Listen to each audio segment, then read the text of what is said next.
Next on Currents News, Cardinal Daniel DiNardo, the leader of the U.S. Bishops' Conference, is hospitalized after suffering a mild stroke.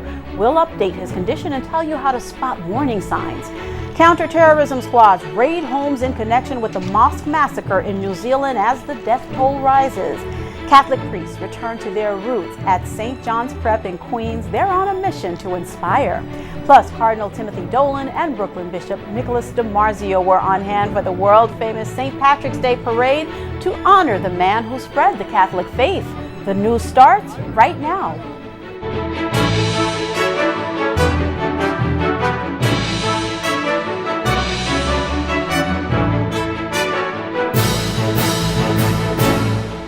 Good evening, everyone. I'm Liz Faublas. Cardinal Daniel DiNardo recovering in a Texas hospital after suffering a mild stroke last Friday. Currents News' Tim Harfman reports the latest on his condition and how to spot the warning signs of a stroke before it happens. Cardinal Daniel DiNardo is resting in a Texas hospital after suffering a mild stroke Friday. He's the head of the United States Conference of Catholic Bishops and also the Archbishop of the Galveston-Houston Archdiocese. So we call it a brain attack. Dr. Margaret Ecker-Norton is the Assistant Director of Nursing at Brooklyn's St. Joseph's College. A stroke means that your brain is not getting enough oxygen, and that can be very detrimental to your functioning. She urges people to call 911 immediately if they have the following warning signs: numbness in your face, arms, or legs, blurred vision, difficulty speaking, trouble with coordination or walking, and headache. One way to prevent a stroke: living an active lifestyle. Sitting is the new smoking, okay? And we really want to make sure we have activity to make our blood vessels healthy. Church officials in Houston released a statement saying, quote, "It is expected that Cardinal DiNardo will remain hospitalized for a few more days of testing and observation, followed by a transfer to another facility for rehabilitation." Cardinal DiNardo is 69 years old. He's been keeping a very full schedule. Since last summer, he's led the American Church's response to the reignited clergy abuse crisis. At the November General Meeting of U.S. Bishops, he talked about accountability. We'll work on finalizing the standards of accountability for bishops, finalizing the protocol for removed bishops, and studying national guidelines for the publication of lists of names of those clerics facing substantiated claims of abuse. While Cardinal DiNardo recovers from the stroke, Los Angeles Archbishop Jose Gomez, who's the conference vice president, is taking over day-to-day responsibilities. Brooklyn's Bishop Nicholas DiMarzio reacted to the news. Quote, "On behalf of the Diocese of Brooklyn, we send our prayers for Cardinal DiNardo's complete recovery and a speedy return to his ministry." Tim Harfman, Currents News. New deadly violence overseas that could be terrorism. A gunman opened fire on a tram in the Netherlands this morning, killing at least 3 people and injuring 9. A suspect is under arrest. Omar Jimenez has the latest on how the Trump administration is reacting to this case and the mosque massacre in New Zealand. Fear inside a Dutch tram as a gunman opens fire. Police arrested a 37-year-old man, Gekman Tanish, for the deadly attack. One of the scenarios is that it's terrorism, but we're not sure.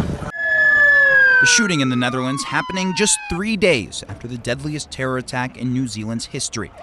Investigators there say 28-year-old Brenton Harrison Tarrant, an Australian, targeted 2 mosques in Christchurch. 50 people lost their lives. Just before the attack, investigators believe the gunman posted a link to a white nationalist manifesto. The 87-page document is filled with anti-immigrant and anti-Muslim sentiments. There are those who do not share our values of openness, of diversity, of compassion. As New Zealand now works to change its gun laws, Homeland Security Secretary Kirstjen Nielsen sees domestic terrorism as a, quote, real and serious danger. I want to make one thing very clear. We will not permit such hate in the homeland. The secretary says she sees a range of threats. I'm concerned about them holding our infrastructure hostage, stealing our money and secrets, exploiting children online, and even hacking our very democracy. In Washington, Omar Jimenez, Currents News. New Zealand is mourning the 50 people slaughtered in Friday's mosque massacre, with funerals and vigils held across the country. Counterterrorism police raided the homes of suspect Brenton Tarrant's mother and sister. The 28-year-old Australian is charged with murder. New Zealand's Prime Minister Jacinda Ardern is promising to revise how the country deals with firearms. Our gun laws will change. There have been attempts to change our laws in 2005, 2012, and after an inquiry in 2017. Now is the time for change. Currently, New Zealand gun owners do need a license, but they aren't required to register their weapons. Pope Francis remembered the victims of the mosque massacre. He spoke to pilgrims in St. Peter's Square yesterday.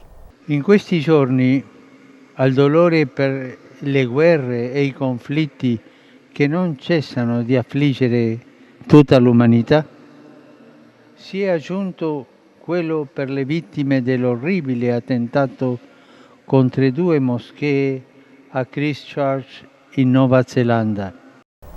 Francis urged the crowd to oppose hatred and violence with prayer. A deadly disaster in the middle of the United States, and the worst may not be over. Massive flooding is threatening millions of people in more than a dozen states. Camila Bernal has the latest. The flooding in Nebraska could get worse before it gets better. This is just a little too much to take in right now. It's like I look out there and I just see nothing but a big ocean. Flood records have been shattered and more expected this week. My father says this is the worst one since '44. He's lived here his whole entire life. He's in the trailer house. It's gone. I don't know what we're going to do with him. The flooding has already killed 2 people in Nebraska and 1 man in Iowa. People who were lost and washed away in the water, and we've got 1 person missing we still haven't found yet. So what we really want people to do is to stay safe. If you see water, don't try to cross it. More than 8 million people are under flood warnings, in part because of the rapid melting of ice and snow. Ice jam's also a prominent threat now, as we're seeing all this melting and the ice and debris get into the rivers and waterways. The big concern now, floodwater draining downstream, getting to communities that can't take much more. This really is the most devastating flooding we've probably ever had in our state's history, from the standpoint of how widespread it is. Camila Bernal, Currents News. Federal prosecutors are investigating Boeing's development of the 737 MAX jetliners. 2 of the planes crashed in the past 5 months, killing nearly 350 people. A grand jury issued a subpoena for documents from the manufacturer last week, according to the Wall Street Journal. A prosecutor from the Justice Department's Criminal Division is listed as the contact on that subpoena. The Syrian war is entering its 9th year of deadly violence. The conflict has cost almost 500,000 lives, with another 100,000 people missing. Pope Francis has often prayed for the victims and the Christians who are under threat in Syria. He has called on them to remain as witnesses of mercy, forgiveness, and reconciliation. On the Syrian battlefield, a fierce fight is underway to wipe out the last ISIS stronghold in the eastern part of the country. The intense conflict has been raging for weeks. Ben Wiedemann reports from the scene. A torrent of gunfire inside the last shell-cratered pocket held by the so-called Islamic State. 3 times since early February, the Syrian Democratic Forces have launched operations to finally extinguish the caliphate. Night and day, U.S.-led coalition warplanes, artillery and mortar barrages have pounded the encampment. Yet during lulls, people can still be seen strolling through the wreckage. Buildings appear untouched by the bombardment. This is all that's left of the once vast, once feared so-called Islamic State. All it is a sprawling junkyard. Last week, as a gun battle raged around us, we got a glimpse of the conditions ISIS followers lived under. What you can see here is where the tents were. This black spot was where a tent was. And all around here you can see tents, and at almost every tent they've dug these trenches to try to get cover. The SDF says there might be as many as 5,000 people, including women and children, still inside the encampment. As long as they give themselves up, we won't attack, SDF Commander Hanafi Kobani tells me. Nearly 30,000 ISIS family members have left, along with 5,000 ISIS jihadis who've surrendered. The end of the caliphate is near, yet so far. Ben Wiedemann, Baghuz, Eastern Syria. Catholic Church leaders in El Salvador have condemned an amnesty proposal for those responsible for crimes against humanity. The country was ripped apart by civil war in the 1980s and early 90s. More than 75,000 people died. Archbishop Oscar Romero was assassinated by the military. Now Salvador's bishops are calling the amnesty a completely unjust law that would cover up crimes against humanity. French Cardinal Philippe Barbarin met Pope Francis at the Vatican today. The Archbishop of Lyon has said he planned to resign that post after being convicted this month of failing to report sexual abuse allegations. He insists he's innocent and is appealing the verdict. The Vatican confirmed the meeting took place but gave no details. There's a lot more news headed your way. Priests on a mission to go home to inspire students at St. John's Prep, which is where they nurtured their vocations. It's Women's History Month. I'll talk with Sister Marianne LaPiccolo about some great Catholic women. Plus, Bishop Nicholas DiMarzio reviewing the line of march for the St. Patrick's Day Parade. Do you have a story idea or want to share a tip? Email us at newstips@thesalesmedia.org or call our 24-hour number, 718-517-3122. We'll be right back.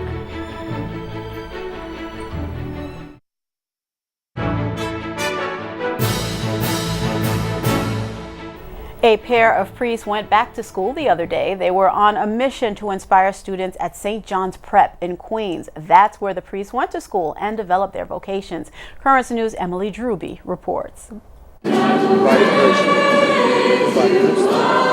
From students to priests, fruit of the vine and work of human hands. Father Joseph Dutan and Father Jose Diaz back at St. John's Prep. Enjoyed my time here. It was an amazing 4 years. All my memories are still intact. Being here, walking in here, nothing has changed. Just brings back so many memories from friendships, just everything that happened here in the school. It was a great time of my life. I'm very thankful. The recently ordained priests celebrating a Lenten Mass at their alma mater. School principal William Higgins called the visit thrilling. So it's really carrying out the mission of St. John's Prep, and we're very, very proud of them. Father Dutan was the main celebrant, and Father Diaz gave the homily. His use of references to rap artists and pop culture went over well with students like Omar Hagar. But this Mass, I loved it. I think he's like the GOAT. Father Dutan hopes the visit will inspire the students. It showed them that normal people are priests. It shows them that you could be something in life. It gives them more reason to continue, gives them more reason to fight, the good fight, and realize that God is with them, that God is not leaving them alone. Inspiration that motivated the future priest back when he walked these halls. At St. John's Prep was a big part of my formation. Some of the teachers, because I opened up to 1 or 2 teachers here, and they just told me, I'll keep you in prayers. Father Diaz also inspired to join the priesthood while he was at St. John's, especially after receiving a letter from a senior year classmate, which led him to seriously think about his vocation. It's been years since they sat in these seats, but for a brief moment, Father Diaz and Father Dutan were back with the people who helped form them into the faithful leaders they are today. In Astoria, Emily Druby, Currents News. Throughout March, the nation is honoring women who've had major roles in American history. Catholic women have accomplished many great things that you should know more about. And to help us do just that, joining us now is Sister Marianne LaPiccolo. She is the delegate for religious in the Brooklyn Diocese. So I'm going to start, though, by putting you on the spot. Okay. Please identify just three outstanding Catholic women and what we should know about their achievements. Well, the 3 that I was thinking of course, first and foremost is Elizabeth Ann Seton. I could not say anything except talk about her. Another one I thought of was Dorothy Day, another great American New York woman. Okay. And then Sister Thea Bowman. All right, so let's break it down further. We're going to start first with the saint among them, which is Elizabeth Ann Seton. She was the first saint born on American soil, just to give our viewers some background. But what else should we know about her? Well, first, that she wasn't even Catholic. She was an Episcopal woman, very prominent in New York. She married and had 5 children. Wow. And her husband was a very well-to-do merchant with European bases. Her husband unfortunately got very ill, and they went to Italy to try to help him with the climate and be better, and unfortunately he died there. But she was housed at the time with a very devout Catholic Italian family who were compatriots of William. So while she was there, she was just so taken with the rituals of our Catholic faith. So by the time she came home to New York, she in her heart was already Catholic. Okay. You ask yourself, how are we going to top this? But there are 3 amazing women we're going to talk about today. We're going to talk about Dorothy Day next, who I think is a more familiar name. She is also being considered for sainthood. Some have called her an unlikely saint, though. Well, she too was a convert. She wasn't raised a Catholic. She was a journalist and really could be labeled as a social activist, you know, and we're talking about the early 1900s. So she was very active in the suffragist movement. So you don't put those things with Catholic saint. You know, they don't always go together. But under it all, she really was very influenced by the church's nonviolent stance and also serving people in need. Now, the U.S. Bishops' Conference voted last November to advance the sainthood cause of your last pick, Sister Thea Bowman. Tell us about her. She converted to Catholicism while she was in elementary school because of the sisters who taught her, the Franciscan Sisters of Perpetual Adoration. And then after schooling, she entered that community, not realizing that she was going to be the first and only Black woman in an all-white religious community. So she talks about dealing with the unconscious racism that was inherent there. We talked about the voice that she had. She gave a very stirring speech during her 1989 address at a meeting of U.S. Catholic bishops, and I want to listen to that really quickly. Okay. We know that if we do stay together, if we walk and talk and work and play and stand together in Jesus' name, we'll be who we say we are, truly Catholic, and we shall overcome. What can we learn from these women? What's the big lesson here? I think for each one of them, they knew who they were.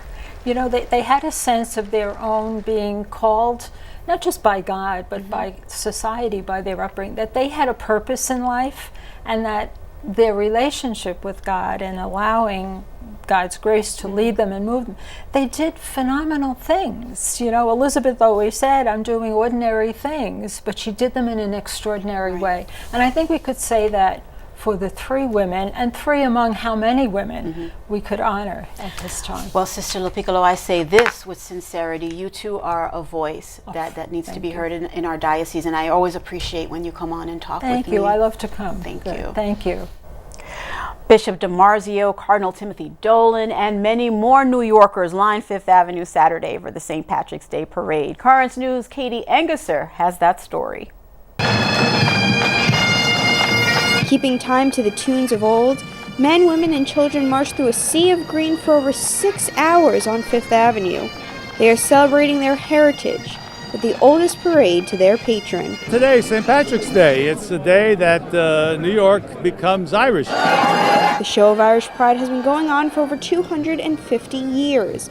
The first parade held in 1762. At the time, wearing green was banned in Ireland. So the Irish sailed to the land of the free, where they reveled in the opportunity to speak their language, wear their colors, and sing an old Irish ditty to the sound of bagpipes.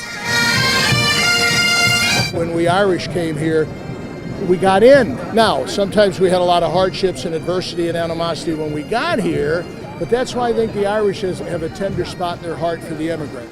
Making it fitting that the theme of this year's parade revolved around immigration and welcoming the stranger. The Irish had a lot to do with establishing New York and building it and keeping it going. Even among the thousands lining the streets around St. Patrick's Cathedral, some came from other lands to join the fun. We are from France. Yep. We are tourists here, yeah. Came from Toronto for the parade specifically. At the heart of the St. Paddy's Day celebrations was the Irish Catholic faith. Before the parade, a mass to commemorate the patron saint of the Emerald Isles. We're celebrating St. Patrick's Day and St. Patrick's and the faith that he brought to Ireland and the faith that the Irish people brought to our church in the United States. Faith, fun, and Irish pride, making it easy for Irish eyes to smile. Katie Anguser, Currents News. You can see more green and further enjoy the parade at the Tablet. Go to thetablet.org and look at many photographs and read more about the Fifth Avenue celebration. Still to come on Currents News, the steps Christ climbed right before his crucifixion are now on public view for the first time in centuries, and an emotional reunion of mother and daughter after decades apart. We'll be right back.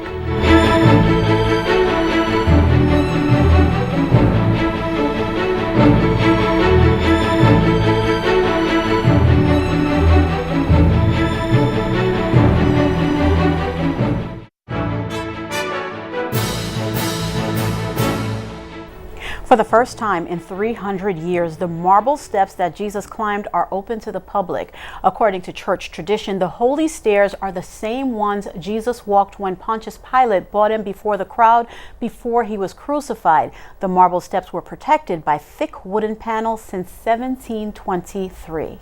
We were privileged to uncover the stairs themselves, revealing the original marble steps that St. Helen brought from Jerusalem in 326.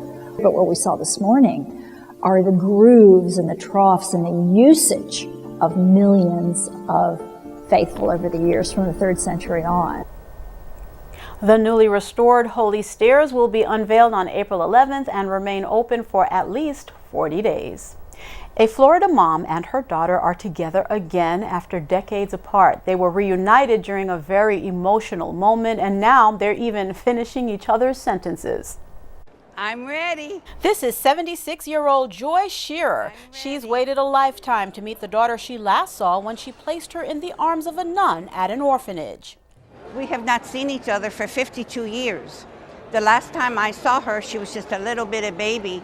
In 1966, Joy was pregnant and a young mother of 2 when her husband suddenly died. After her new baby was born, she tried to keep her, but realized it would be better to give her up. Her daughter, Marianne, was eventually adopted after spending 11 months in an orphanage. I'm sure I'll know what she looks like. The two have been searching for each other for 30 years. Oh! My God! I looked for her for 30 years. I really did, 30 years. It's not easy. Oh, God. Don't cry. Don't cry. It's all right. Don't cry. Marianne says years of research and eventually the help of a private investigator led her to Joy. She answers my questions, my sentences. I answer her sentences. We're just so much alike. Very much alike. We like the same things. Marianne is happily married with 2 children of her own. She holds no anger towards her mom for giving her up.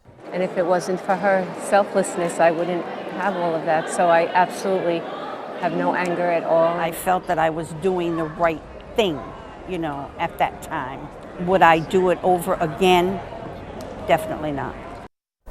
Well, that was a tearjerker. Marianne says she encourages all adopted children to try and find their birth families.